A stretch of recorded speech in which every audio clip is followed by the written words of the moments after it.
இப்போதான் நாள் தொடங்குனது மாதிரி இருக்குது, அதுக்குள்ள ராத்திரி வந்துருது. இப்போதான் திங்கக்கிழமை வந்த மாதிரி இருந்துச்சு, அதுக்குள்ள வெள்ளிக்கிழமை வந்துட்டுது. மாசம் ஆரம்பிச்சிட்டுதுன்னு புரியறதுக்குள்ள அந்த மாசம் முடிஞ்சிட்டுது. இப்படியே போய் வருஷமே முடிஞ்சிட்டுது. 30, 40, 50, 60ன்னு வயசும் கூடிக்கிட்டே போகுது. யோசிச்சு பார்த்தோம்னா நமக்கு நெருங்குனவங்க எல்லாரும் ஒருத்தர் பின்னால ஒருத்தர் போய்கிட்டே இருக்காங்க. அம்மா அப்பாவை தொலைச்சோம், அப்புறம் நண்பர்கள், அதுக்கப்புறம் நம்மள அதிகமா நேசிச்சவங்க. எவ்வளவுதான் முயற்சி செஞ்சாலும் அந்த பழைய நாட்களை திரும்பி பெறவே முடியாது. இதுல இருந்து நாம என்ன படிக்கிறோம்? காலம் ஓடட்டும், அதை பிடிச்சு நிறுத்த முடியாது. ஆனா இருக்கிற காலத்துல நிகழ்காலத்தை அனுபவிச்சு வாழுவோமே. நாம விரும்பும் காரியத்தை சந்தோஷமா செய்வோமே. வாழ்க்கையில வரும் சின்ன சின்ன சந்தோஷங்களை புன்னகையோட வரவேற்போம். அது நம்ம இருதயத்தை வருடி கொடுக்கும்.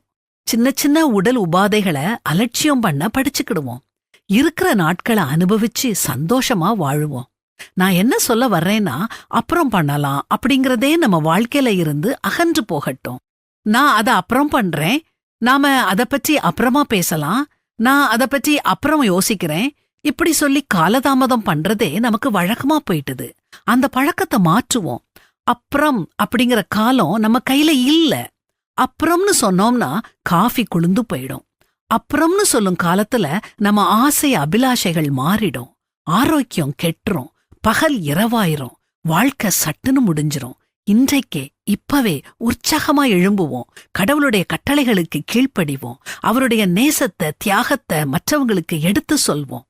என் வழிகளை சிந்தித்துக் கொண்டு என் கால்களை உம்முடைய சாட்சிகளுக்கு நேராக திருப்பினேன். உமது கற்பனைகளை கைக்கொள்ளும்படி நான் தாமதியாமல் தீவிரித்தேன் அப்படின்னு சங்கீதக்காரன் மாதிரி குரல் எழுப்புவோம்.